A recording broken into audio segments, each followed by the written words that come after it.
Now, I just want to tell you how the Art Foundation and Google work together. So we are the biggest partner of Google in the Middle East when it comes to art. We have over 900 works online. It is the biggest library of Arab art in the world. Online is what we have hosted on the Google Art project. About 40 or 50 of the works are in this ultra-high resolution gigapixel camera. They took over my house, the Google camera, centimeter. So these are, not only do we have, is there a, oh, there is this. So, so not only do we have the artworks that you can zoom in forever and ever, but we also have exhibitions. So if someone says, Sultan, what did you show in Tehran in 2016? I don't know what were the works that were in your exhibition. I tell them, go on Google and you will see the exhibition, the works that were shown. And this is something that hasn't been released yet, but we're working with Google on exclusively Google curated exhibitions. So this is something that Google is launching all over the world, and we are their first partner here in the Middle East. So these are exhibitions. I don't know what that thing is doing. These are, Maria, this is your computer. You need to stop it. Oh, okay, you need it back? Fine. So this is exclusive for Google online. We also partnered with Google on the Street View project for one of our exhibitions. And we've partnered with Google Chrome. So believe it or not, maybe I shouldn't be telling you this, but Google asked for 20 images so that they would upload them into their Chrome international library. So when people use the Chrome extension, a Japanese painting will appear, a Brazilian artist will appear, an American painting will appear, but we sort of took things overboard and we uploaded 900. so it is very strange. I'm not sure I should be telling you this, but it is almost, for the propensity of the number of times that our works show up is shocking even to me. The fact that how many works show up, they're on and on and on. So for example, that was Nouri Rawi from Iraq. This is Noura Suwaidi from the UAE. And we also, Google had a pop-up exhibition. They took over a house 2-3 years ago. I'm not sure if you guys were aware of it. And so we loaned them art. This is, I just wanted to show you, oh, and on Instagram also we have the only Middle Eastern artworks that appear on the Google Instagram account, which is very, very popular.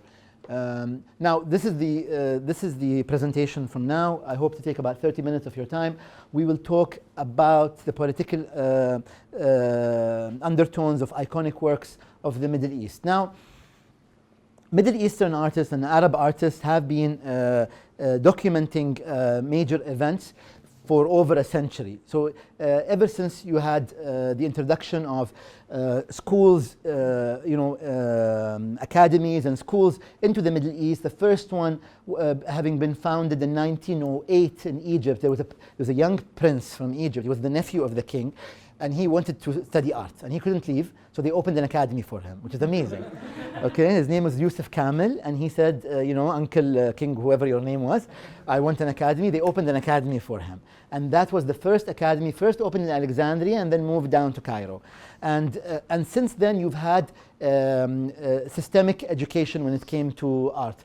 But you also had a lot of artists, especially who come from the Christian backgrounds in the Middle East, who studied in the church. They studied painting, whether it was people like Nicolas Sayer, whether it was people, artists like Salih Badouehi, artists like Gibran Khalil Gibran and others who were maybe not going to the church for religious reasons, but because the church was present, they were able to learn from a lot of the artists and artisans and craftsmen who were there. This is a very important painting that's part of the Shoman Foundation collection in Amman, and it shows you the surrender of Jerusalem to the British in 1918. Now, Nicolas Sayer was not there. He took the photograph and he said, I need to document it myself. And so he repainted the work. And this is one of the first works where you see artists sort of painting iconic events, capturing iconic events, not just with camera, but with their brushstrokes. Now, who of you have heard of the Degenerate Art exhibition of the 1930s in Germany? Has anyone here heard of it? Who hasn't heard of it? Let me see if you guys are paying attention. Okay, I'm guessing there's a few of you who have heard of it and haven't heard of it, which is very interesting, but I want to ask. So what happened was that the horrible government of the 1930s and 40s Germany, the Nazi regime, collected a lot of art that they considered to be un-German, unworthy of being called German. And some of the artists were Emil Nold, they had Paul Klee, some of the leading lights of European culture. But these were modernists, and they were not painting iconic, they were not painting sort of what you would see traditionally as European art. And so what the German government did was that they were trying to dehumanize them. Many of them were Jews, but a lot of them were not Jews as well. So as part of the effort to dehumanize them, they collected all their artworks and they hung them in a not a museum, but almost like a warehouse. These works were hung all over each other. They were badly lit. There was no attempt to sort of give these works any kind of respect. And at the same time, they opened another exhibition across the street and in a beautiful building, and the works were very well lit, and the artworks had space for them so that you can go and admire them. They were tour guides, and so they wanted to show you the contrast of what is un-German, what is degenerate art, and what is German art. This exhibition, people were forced to attend it. Students from schools had to go and attend this so that they can see how these works are unworthy of being German. You can see, I mean, some of them really are, look at that, Dada is a very important movement that took place in the 1920s, for example. So what happened was a lot of intellectuals around the world were horrified by this because, again, this is mass dehumanization of people. Which followed the persecution of a lot of the minorities in Europe. So this is a photo I found today. I'm so proud of it. This is a photograph of André Breton, the French philosopher, the Russian dissident Leo Trotsky, and the Mexican artist Diego Rivera.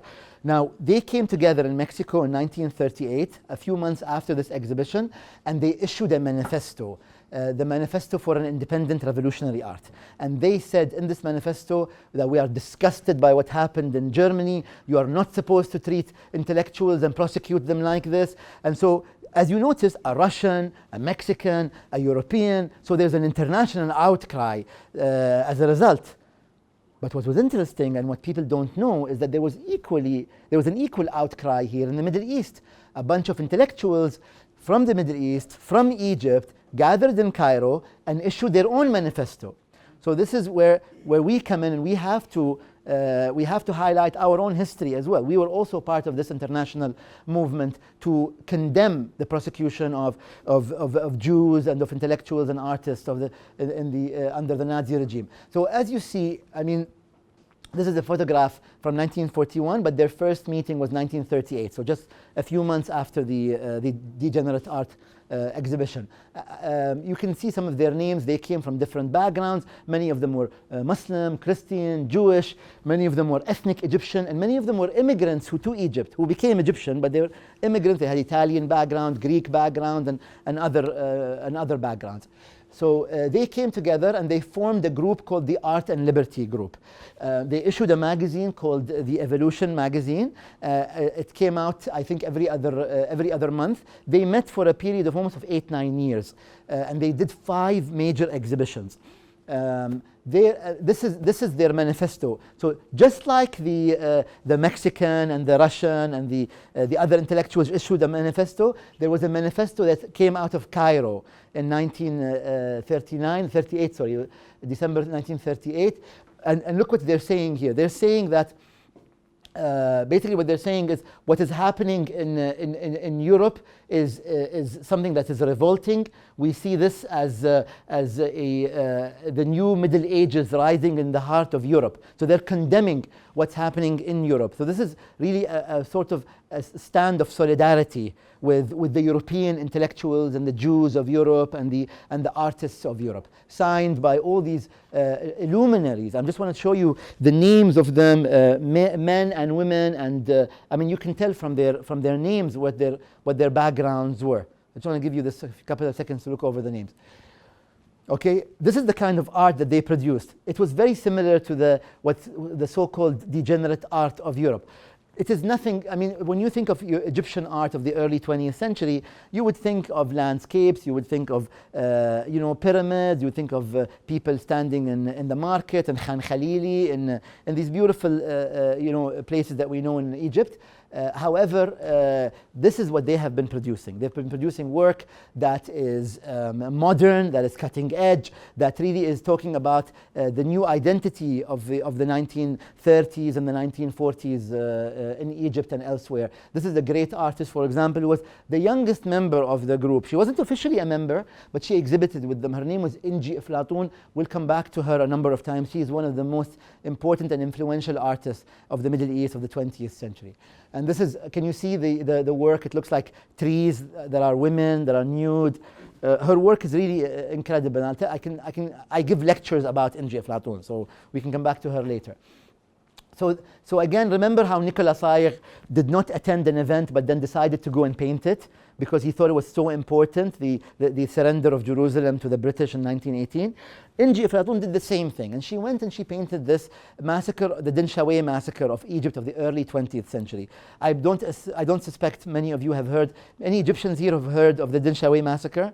Have you heard of it? Who's heard of the Dinshaweh? You've heard of it? So not even all Egyptians know, but it was a milestone event in the history of Egypt. What happened basically was a bunch of British soldiers who were basically the occupying force of in Egypt went hunting in this town in the Nile Delta, and they shot pigeons. However, in Egypt, the pigeons are not just they're kept because they're the source of livelihood. People raise the pigeons, they sell the pigeons, their income comes from this keeping of the pigeons. So they went for sport and they started shooting the pigeons, and so people went and protested very briefly. And they pushed the British soldiers away, but the British soldiers were wearing these very heavy overalls, and so one of them later collapsed and died. And they accused the Egyptian peasants, of the farmers and the peasants, of having killed him. And they had a Egyptian judge basically pass a sentence of hanging against two or three of the Egyptian peasants. And so Inji Eflatun captures this very important event. What happened after that was that it was covered in the media and was seen as an example, and even led to the multiple Egyptian uprisings against the British. And we are being pushed. They are even taking away our source of livelihood. So this really led to the uprisings of 1919. This small event, but it was the build-up of it. So here you see the British soldiers sort of standing watch, looking at this guy who's being executed or being hanged, while his family is crying, asking for mercy. Again, Inji Eflatun was not present. She was born in the 1920s. However, she thought this was such an important event that took place 40 odd years ago that I have to capture it. Not all artists had a bad relationship with the government. This is a Egyptian artist, for example, George Hanna Sabbagh, who was one of the first artists to go and to exhibit in the Salon d'Automne in Paris in the early 20th century.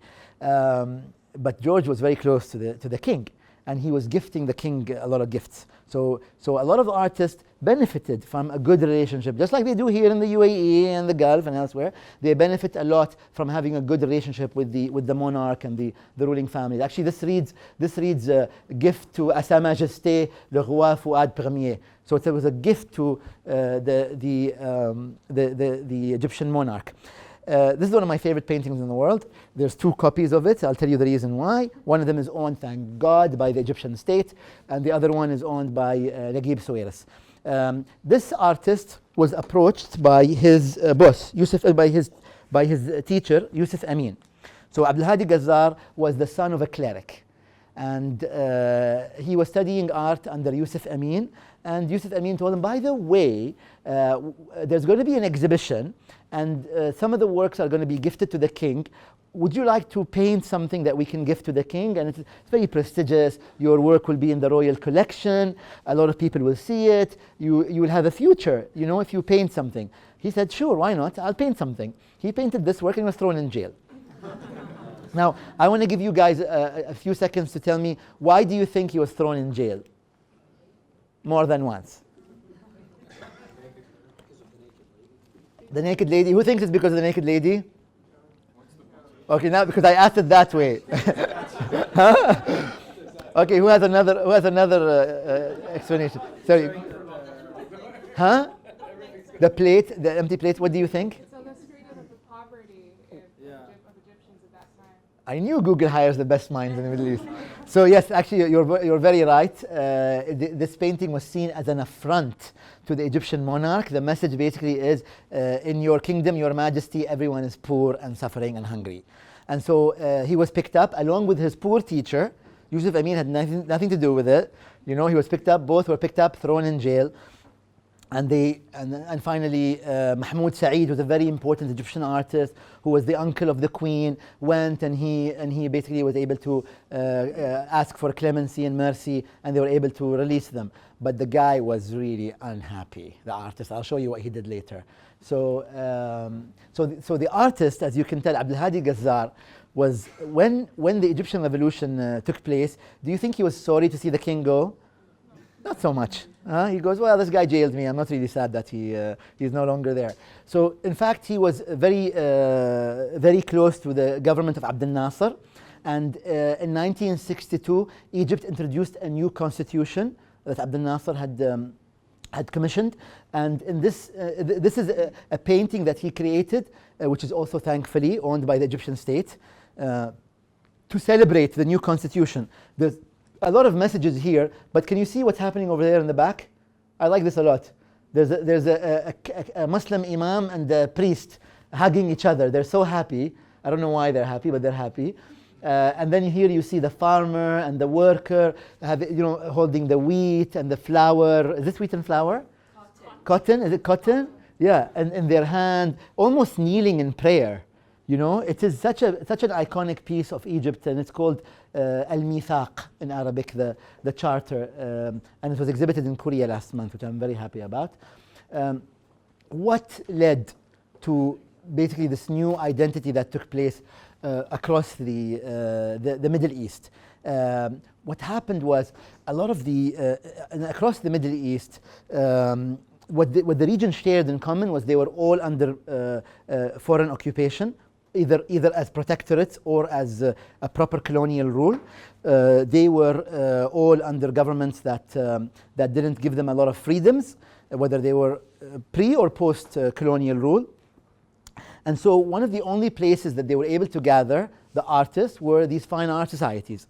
And not only were the artists gathering, but they also invited intellectuals. So you have poets, you have singers, you have journalists, you have professors and lawyers. They all gathered in these fine art societies, and they were able to exchange ideas. And in this exchange of ideas, a new identity emerged. When you look at the first half of the 20th century art and the second half of the 20th century, there's been a seismic shift. The work no longer looks like European art.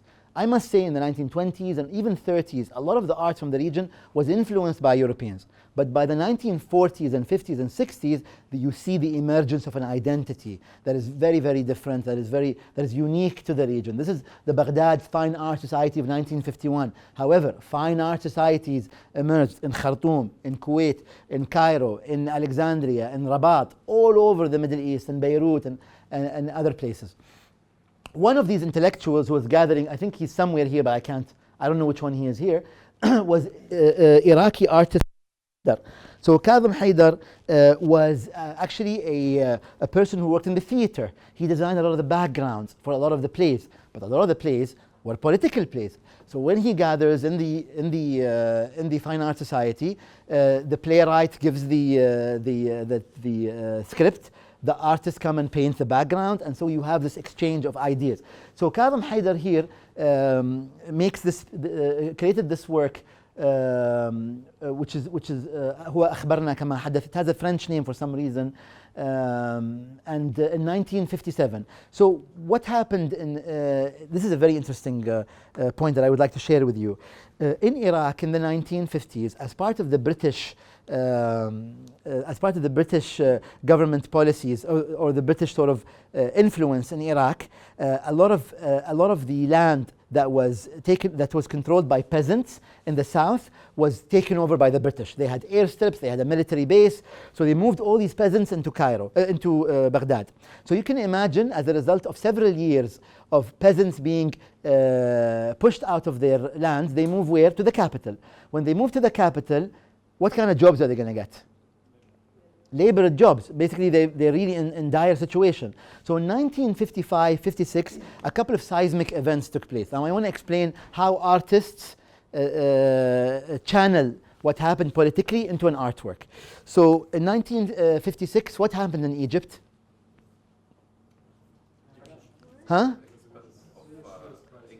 The العدوان الثلاثي, the tripartite aggression. So what happened was Abdel Nasser had nationalized the Suez Canal, and who attacked Egypt? Israel, France, and Britain. At the same time, in Baghdad, Baghdad signs a treaty called the Baghdad Pact with the British government, which is a joint defense pact. At the same time that the British were attacking an Arab country, the Baghdad government signs a joint defense agreement. Iraqis go out and march against this. At the same time, they're marching not only against the Baghdad Pact, that was the trigger, but they're marching against poverty, they're marching against lack of job opportunities and employment and livelihood opportunities. So these people are called the Shargawis. The Shargawis, they came from the Sharq, so they call them the Shargawiyya.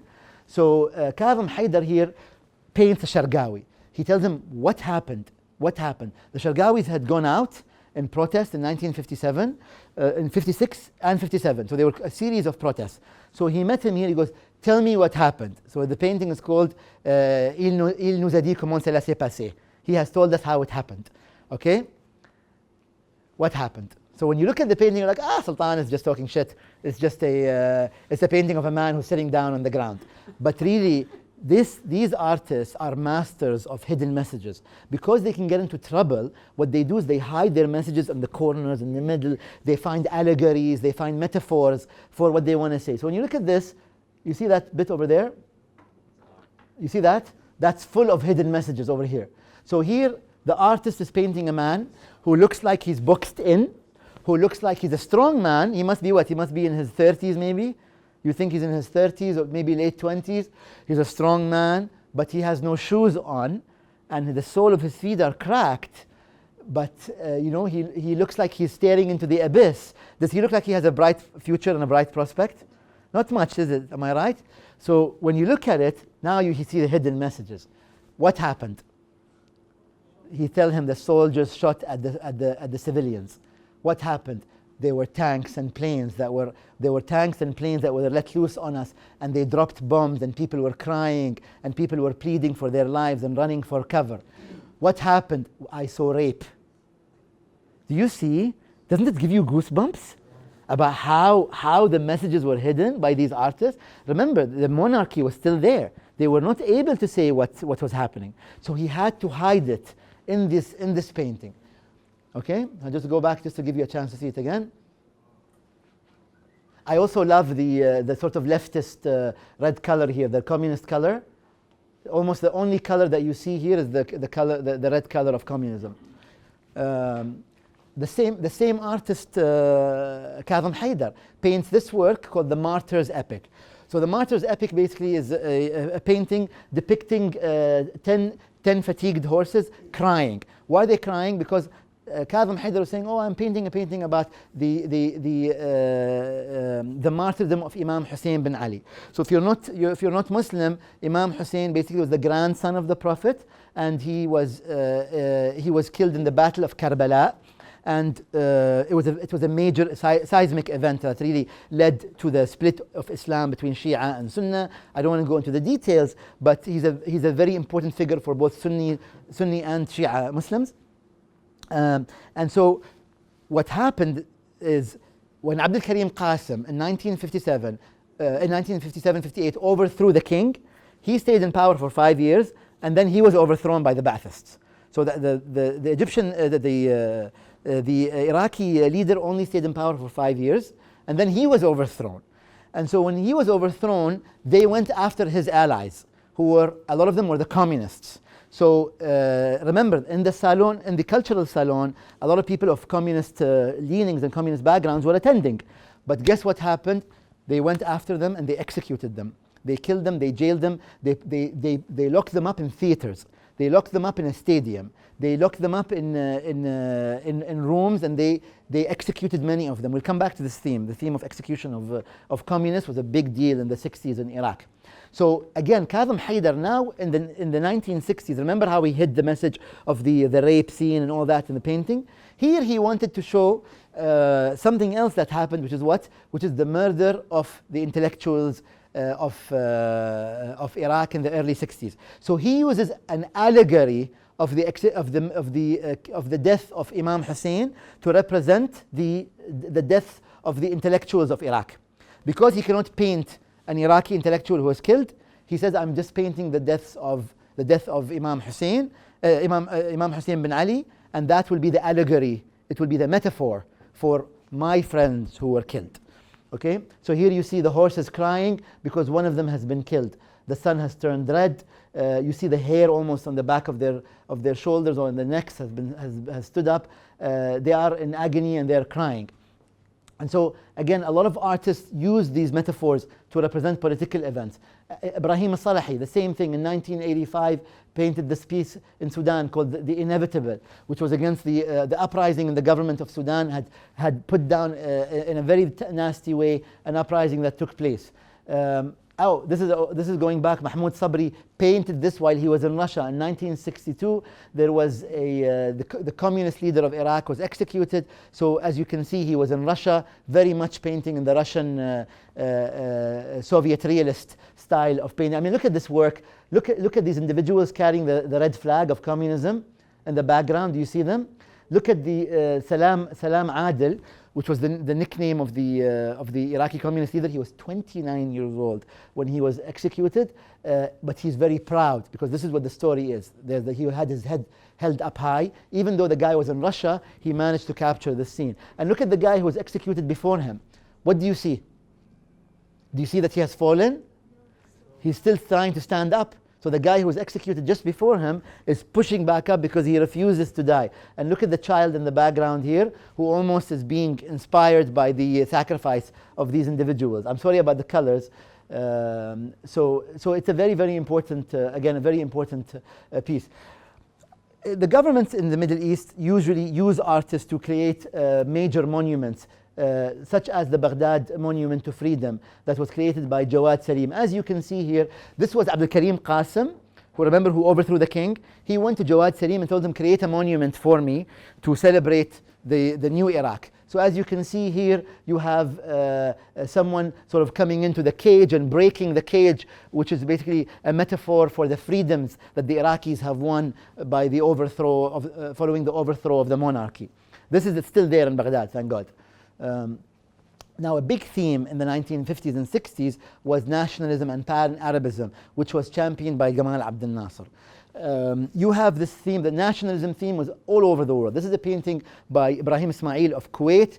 As you can see, he's showing Abdullah Salem, who was the leader who ushered in freedom and independence of Kuwait. You have the olive branch, the bird of the dove of peace. You have the constitution, etc. All being shown here, and the flag of Kuwait. But now this is where it gets really interesting. This is a Kuwaiti painter depicting Gamal Abdel Nasser. Gamal Abdel Nasser here is shown as what? This is, first of all, what flag? Who knows what the flag this is? What is that? Someone explain it. Huh? What is the name of the country in English? The United Arab Republic, which was the union of Egypt and Syria. So this is a Kuwaiti artist depicting what Abdel Nasser meant to them. You know, someone from the Gulf saying Abdel Nasser now is the leader of the region. And the flag of the United Arab Republic goes from the Maghreb, from Morocco, all the way to the Gulf. So Abdel Nasser is the leader of the whole region, basically. Abdel Nasser was a larger than life figure in almost literally when it comes to art. In this case, you have Abdel Nasser here. Hamid Uwais, who was another leftist-leaning artist, socialist, who was very friendly with Abdel Nasser, and depicts him here in the nationalization of the Suez Canal in 1957. What do you see in this painting? You see Abdel Nasser surrounded by people who are happy from diverse backgrounds. And what you see in the background, you see the first boat sort of cross under the era of Abdel Nasser. Okay, so Abdel Nasser is a recurrent theme. I have 30, 40 paintings, not have, but on the slides. Here, I love, this is one of my favorites. So this is Mohammed Sabri, who is an Egyptian artist who's still alive, born 1917. Unbelievable, mashallah. Yani. Okay, so Mohammed Sabri here depicts. I want you to analyze this piece for me. What do you see? What is Abdel Nasser doing here? You guys analyze it. Where is the UN speech? Okay, so who is he addressing? Can you guys see? Who's in the first row? Who? Okay, so the first row we see the leaders of which countries? America, Russia. So the world powers are there, and then who else is there? India. Why India and Ghana? Why Ghana? Why Indonesia? Not India. I think, is it India? Yeah, India. Yes, India and Indonesia. But why Indonesia? No, there was the conference, the Indonesian non-aligned movement conference in 1956, which he attended. Okay, what else do you see there? There's an empty seat. What's that empty seat? His. What is the message? When he's done with the speech, where is he going to go? He's going to sit in the front, God damn it. You know, this guy is going to sit in the front row. He's not sitting in the back. Okay, the Egyptian leader sits in the front row with the world leaders. Do you think this was the reality? No, it wasn't the reality. Yeah, but it's not about. But this is something that just shows you the power of art. Because these paintings are meant to be viewed by the intellectuals and by the influencers. So you see Abdel Nasser. And is Abdel Nasser as big as them? Is his size? He's massive. And check out his teeth. I mean, wow, the guy, it's incredible. The work, I love this painting so much. And who's sitting in the second row without us getting into too much trouble? Huh? Who said that country? I didn't say it. Okay, so but who else is there? Everyone else is relegated to the back. But then you have Castro as well. Castro is his friend. Yeah, that's Castro. That's right. So, but I mean, imagine. Also, I mean, unfortunately, they're all men. But I suppose this is the truth here in this in the UN. So you can imagine how Abdel Nasser's image loomed over the region. Not only do Egyptians depict him, but even Kuwaitis and Syrians and Lebanese, they all painted him as being sort of this larger than life figure. You want to see another one?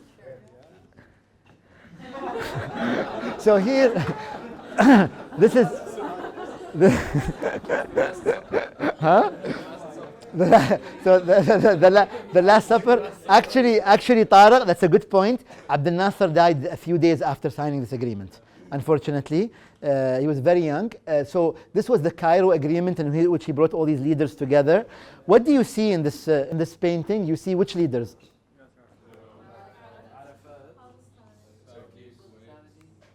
Yeah, the leaders of Kuwait, Saudi, Palestine. Who's this? No. Muammar Gaddafi, well done. Okay, yeah, Muammar Gaddafi, and I don't know who else is there, to be honest with you. Who? I'm sorry? Yeah, this is King Hussein of. Is any one of them alive? It's amazing that Gaddafi was alive until recently. Okay, I think I have more. You want to see more? Let's see. Oh, this was actually a pain. So this was interesting. The Egyptian government. يعني كان عندهم شياكة في شياكة شوي. Okay, so they were very, very classy in the sense that when they want to send a message to the intelligentsia, they bring in the intelligentsia. They chose over 20 artists and they shipped them down to Aswan. Abdel Nasser's project was to build the Aswan Dam. Do you know how important Aswan Dam was? Aswan Dam was so important that it was Egypt's basically background, like their backup plan, their plan of survival, because Egypt in those days was able to muscle, hand wrestle all the countries of the Nile Basin. Now they can't do that. Now Ethiopia is interfering with them. But in those days they said, we're building the MF Dam right now, okay? And okay, we're building the dam, and if the Americans don't give us money, guess where we'll go? We'll go to the Russians. So this dam basically was the reason why Egypt shifted from being in the eastern from being in the western sphere of influence to the eastern sphere of influence. It's a major change. So what they did was that they chose 20 artists and they shipped them to Aswan Dam to paint what's happening in the Aswan Dam. One of them was Raghib Ayad, who depicted. I love this piece, because look at this is the building of the Aswan Dam. But if I didn't tell you it's the Aswan Dam, what would you think it was of? What do you think they're building? The pyramids, or maybe they're digging the Suez Canal. Am I right? It's amazing. I mean, for me, this is an artwork that that celebrates the Aswan Dam, but almost is critical of the Aswan Dam. In one hand, they're presenting Abdel Nasser, or he was presenting Abdel Nasser as being the successor of the Khidewis and the successor of the pharaohs of thousands of years ago. But what's missing in this painting? There's something very interesting that's missing in this painting. No, if you're building an effing dam, you need what? Not water, but you need equipment, machines.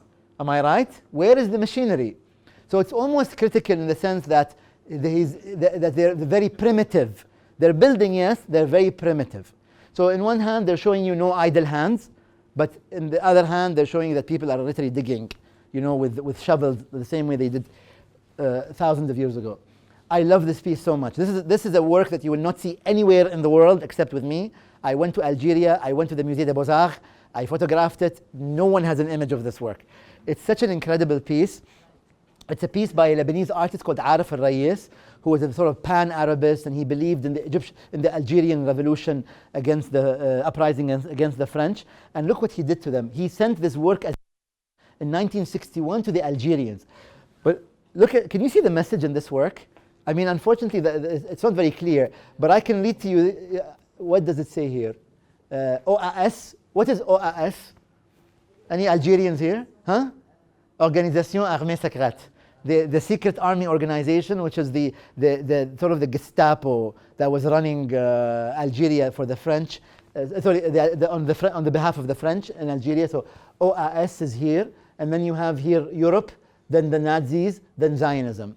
So he's showing you that all these are like crocodiles that are cutting the legs of the Algerians to make a stew out of them, and then the United Nations is going to be eating from the Algerians. So you can imagine how bold and how creative and how their feelings were sort of regional rather than local. So this is a piece by Arif al-Rayis. Here we go. This is a piece by Hamid Ouais called The Guardian of Life. So Hamid Ouais, remember the guy who did Abdel Nasser with the dam and everyone smiling around him and the ship is passing? So Hamid Ouais was very close to Abdel Nasser. He was studying on a scholarship in 1967-68 in Spain. And he heard about the defeat of Egypt. Am I allowed to call it a defeat? The defeat of the Arab armies at the hands of Israel. And he wanted to boost the morale, because remember, a quarter of the area of the country was taken over. The Israelis had at one point in time almost approached the borders of Greater Cairo. At one point in time, the Israelis had taken over the Golan Heights. They had taken over the West Bank. They had taken over Jerusalem. They had taken over Gaza. They had pushed back the Jordanians. They had pushed back the Syrians. They had taken over all of Sinai. And so a lot of artists, including Hamid Ouais, felt that they need to boost the morale of Egyptians. Worry not, fret not. The Egyptian man will look after you. You are safe and secure under the protection of the Egyptian man. For some reason, a lot of these paintings had French names, including this one, but we changed the name here. Can someone tell me what you see in this painting? What's happening? Someone explain this work. There's a what? There's a wedding, I guess. Well, but okay, before you go into the details, what's the overall image? Before we go, what? Like someone in the army is protecting. Someone is this? Wait, is this? The army. Do you think army? No, someone. This is maybe more of a peasant. Maybe more of a peasant. Maybe more of. I think the message is the everyday man. I don't. Huh? Oh, sorry. So what you see here, you see sort of the everyday man, the Egyptian who's carrying a weapon, and the weapon is what? It's a Russian. It's a Russian weapon. I think it's a Kalashnikov or something. I'm not sure. What's in the background? You see here the guy is looking to. What is this area? What is that? It's not the dam. No, it's not the dam. It's Sinai. This is Sinai that was taken over. But what is Sinai represented as? Is it very green and there's a lot of life and children are playing? What is Sinai to the Egyptians? It's a barren land that there's nothing really. Why are you guys so upset? You know, like, what's the big deal, guys? And it was nothing. It was just a little bit of sand and desert. It disappeared. And on the other hand, that he's protected behind them, what's happening there? What are the factories? Huh? What's the smoke? The smoke is industry, right? What's happening? Look, there's people in the background. There's a mosque. There's homes. Look at this. What's this here? Factory workers coming back from work. Okay, so contrast both sides. Look at the propaganda. It's amazing. Okay, look at both sides. And then what's happening under his hand and under his protection? What do you see? Huh? Life. What do you see? Give me more details. With wedding, women and children. We have an X-rated scene here. Okay, I don't know where his hands are. Okay, you have children playing. Huh? You have children playing. You have. I'm not sure. Is that a woman breastfeeding? Anyway, there's a lot of things going on in this painting. So basically, the message, guys, the message is life goes on. Life goes on in Egypt under the protection of the Egyptian man. Okay, but not everyone was very happy with Abdel Nasser. Unlike Hamid Uwais, you had Inji Aflatun. I told you about her before. Remember her name. She was an incredible woman. I know I'm taking more time than I should, but Inji Aflatun was so important, and I feel like someone needs to make a movie about her life. She was the daughter of a sort of a upper middle class family. They spoke French at home. They played the piano. She had a tutor. Her name was Inji. Her sister was Gillespie or something. You know, what is this family? Okay, or some names like that. Okay, so Inji Aflatun basically became a member of the Surrealist movement of Egypt. She became a member of this anti-monarchy, pro-revolutionary movement. And when the Egyptian monarchy was overthrown, she was excited because she was a communist and she saw that a new socialist government is taking over. However, by the 1950s, late 50s, she realized that Abdel Nasser was not communist enough. He's like, what is this joke? Okay, I want someone who is more radical than this. You know, we demand more. So she became a member of this Egyptian feminist group. They went on a protest, and in 1958, I think she was arrested and thrown in jail for 4 years under Abdel Nasser. She was not jailed under the king. She was jailed under Abdel Nasser. Can you imagine? So when she was in jail, she was able to smuggle, and there's a beautiful, there's an autobiography by her that she had written her own biography, and she talks about life in jail. It's an incredible story. But she was able to smuggle in these small canvases and paint the women of the jail with her. You know how we now think we're very, very smart when we use the number 7 to write the ha and I don't know what and the kha and all these oh, we're so cool, we're so millennial, you know, we can write this. So Inji Aflatun did this in 1958. If you guys think you're so sort of hip. What she did, she wrote letters to her sister. I love this story. She wrote letters to her sister in Arabic using Latin script.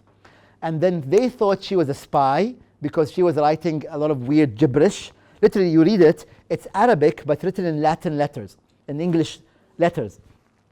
And her lawyer, because only her and her sister could read the letters, and her lawyer argued that his client is crazy, and that's how she got out of being in trouble. That he said, how can you even put her in solitary confinement? She's already crazy, and she's writing, what is this? Nobody can read this. So it's an amazing story. So Inji Aflatun went from being a radical leftist into being jailed and then becoming sort of a very, not anti-government as much. I like this poster. Again, it's a very important poster of, in 1982, it was the first and only exhibition of Arab art in Israel. So as part of the Camp David Accords, the Egyptians agreed to send art to Tel Aviv. And so this was the poster of the show. Very little documentation exists of this show, but it was, I want to show you as an example of how the government also use art for political ends. Palestine is a major theme in the Arab world, and I will just skim over it very quickly. This is one of the most iconic works by Ismail Shammout called Where To, and was painted 5 years after, again depicting how a Palestinian basically is going from home to home, and he's carrying his children with him, and he looks like he's lost everything. Here you have Naim Ismail in 1960s depicting the Fidaiyin, who are the freedom fighters. Abdul Hayy Musallam Zarara, again, Marwan Qassab Bashi depicting Palestinian children who are painted as giants. So even though they're 15 years old here, they're teenagers, but they're painted as giants. They look down on you. This is based on a true story. I don't want to go into it now. Abdul Qadir Rayis from the UAE, again depicting a Palestinian throwing stones at one of the occupation soldiers in the background. You can't see it, but there is an occupation soldier in the background. Suleyman Mansour, of course, the most iconic painting maybe of the Arab world of the almost 20th century. Jamal al-Mahamil, a camel of burdens. Another work, Dhiya Azawi, Sabra and Shatila painting, which was acquired by the Tate Modern, probably for over $1 million. Nobody really knows the number, but maybe for over $1.5 million. I filmed an episode of this work, so you can watch it if you want later.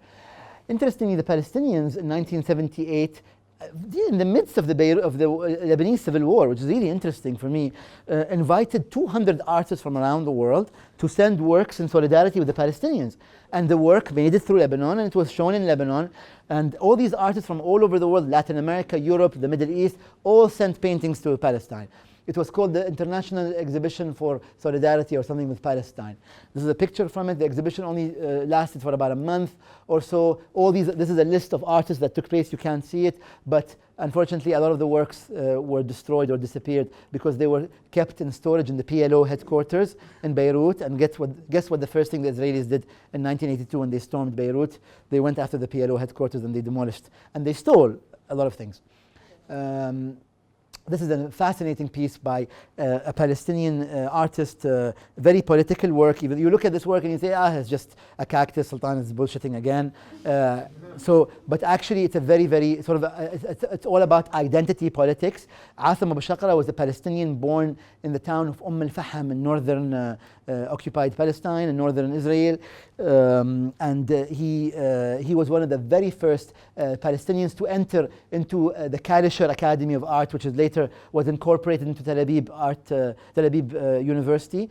And he started painting the sabra, the cactus, as a symbol of Palestinian resistance. And a lot of people didn't understand what he was doing in those days. Unfortunately, he died at the age of 28 from asbestos poisoning and cancer. But he was, just like Van Gogh was doing the sunflowers, he kept painting over and over the cactus. But what is the symbolism of cactus for the Palestinians? Resilience. Well done. I don't know who said that. Thank you. Resilience. So the fact that a cactus plant or a cacti can resist, the fact that they're from the ground, the fact that they don't change their thorns, no matter how long time passes, they stay. The fact that they can survive in different conditions under pressure. So he sort of compared himself to the cactus that has been removed from the wilderness and from al-Faham and planted in Tel Aviv and put into a pot. So he sort of uses identity politics in his art. There's so much to say about Atham Abu Shaqra, but I will skip so that we can all go home and have dinner. Again, Khalid Jarrar, another Palestinian artist who went to the apartheid wall and started chipping pieces from it and reconstituting it into toys, a bear, bread.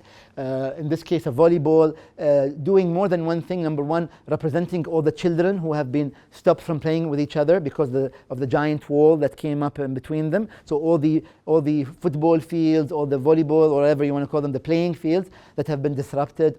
But also he's mocking the wall. He's saying this wall is nothing for us. He's making a mockery of the wall itself. There's a short video I will show you. So in 2011 or so, Palestinian artist based in Denmark called Larissa Sansour applied for a competition in Geneva. The competition was sponsored by Lacoste, and it was organized by a museum called the Musée Élysée in Geneva.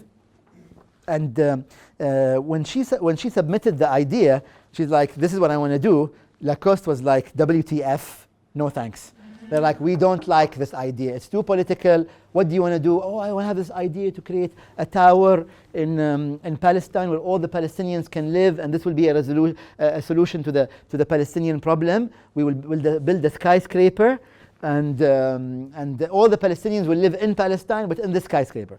Of course, she has artistic license. You know, she's not serious, but this is her art project, and Lacoste were horrified. They saw it and they're like, no, change it. And she goes, "I'm not changing my art." And they said, "Change it." "I'm not changing it." "You're not changing it? Then you're disqualified. You're out of the competition." And so a lot of people came together and raised money for her to create the video that I'm going to show you. It's a long video, so I'm only showing you a short clip of it. But as you see, this is Larissa herself waiting in the lobby of the skyscraper. You see every city and every town of Palestine is one floor. So basically the idea is that everyone from Jerusalem lives in the second floor, everyone from Nazareth lives in the sixth floor. So here she's seen watering her, of course, an olive tree, and you see that she's overlooking the Al-Aqsa in the background. And I think now I'm going to show you maybe just a minute of the video. This is the introduction and how she's arrived. She's arriving now at the skyscraper. She's moving in.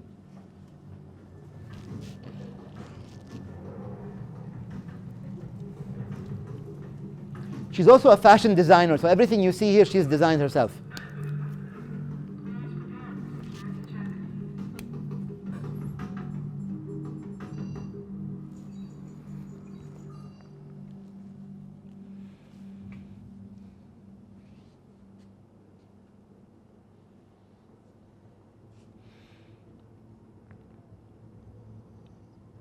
Have they shown the Palestine flags or not yet?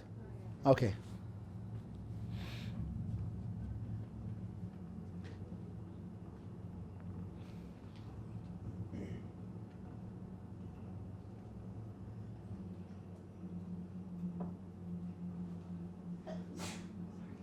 You.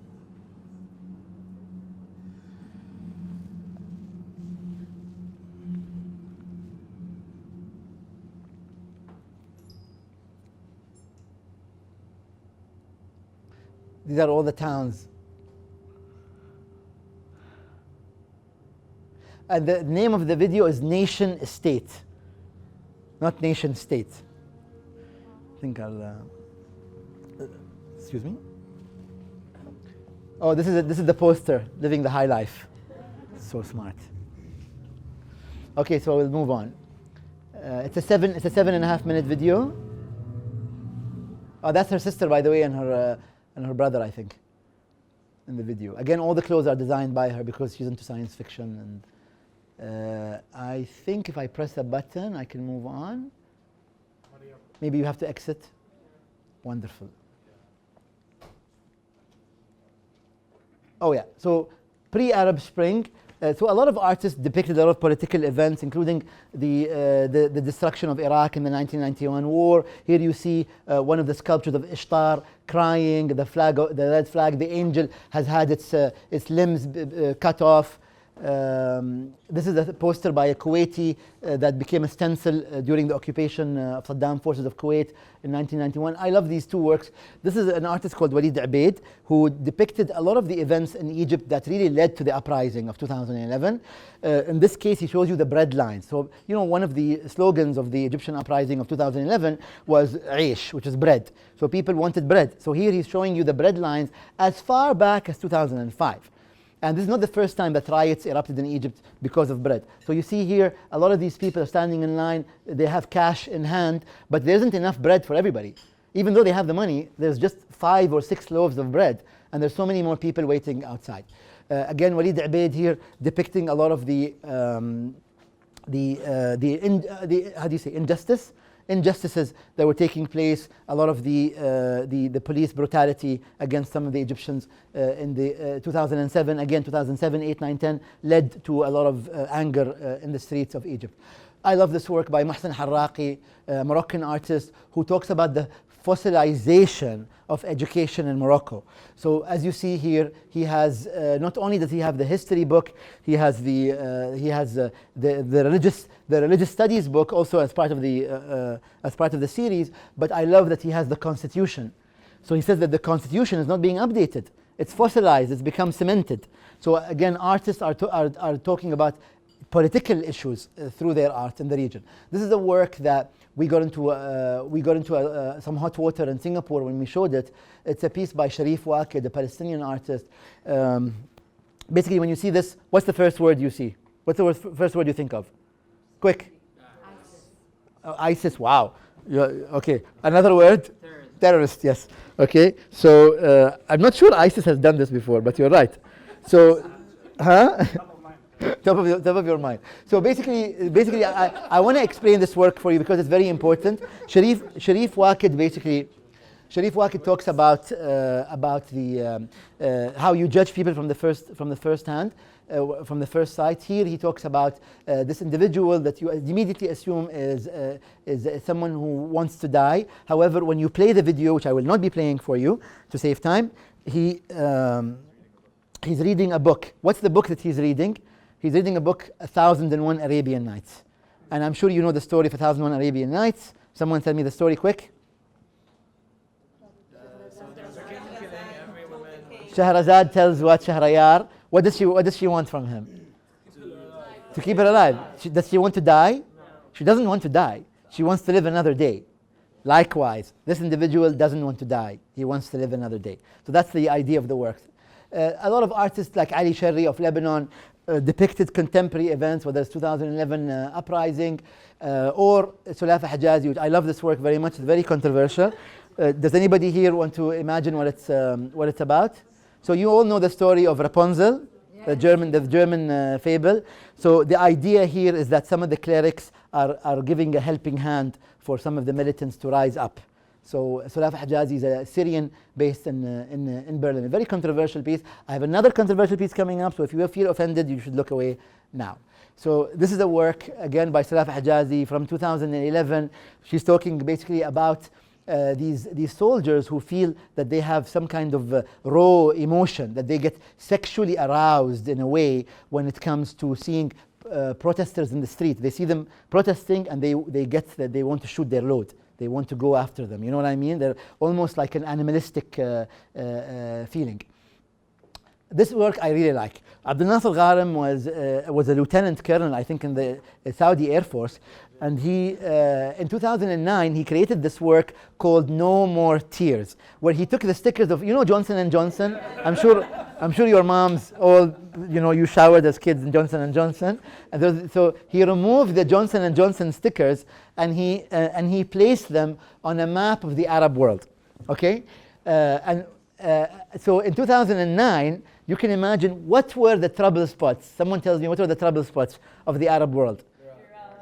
Iraq, Palestine, Somalia. No, 2009.